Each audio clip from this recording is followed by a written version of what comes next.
Tak si to povedzme otvorene. Neboli to len duplicitné a triplicitné faktúry vašej mamy.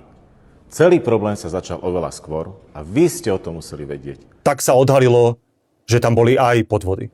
Falšovanie bankových výpisov, pozmeňovanie účtovných uzávierok, nepodávanie daňových priznaní, vyhýbanie sa exekúcií.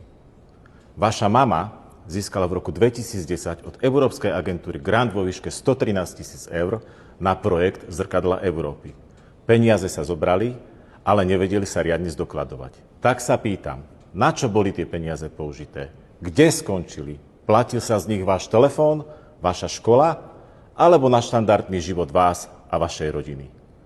Európsky ombudsman skonštatoval, že projekt nespĺňa podmienky oprávnenosti na získanie finančných prostriedkov, čiže ďalší vážny problém alebo podvod, o ktorom dnes radšej mlčíte. A nestačilo ani to. Počas toho, ako sa fórum, teda vaša mama, naťahovala s Európskou agentúrou a nevedela vydokladovať prvý grant, žiadala ďalšie granty vo výške 370 000 eur.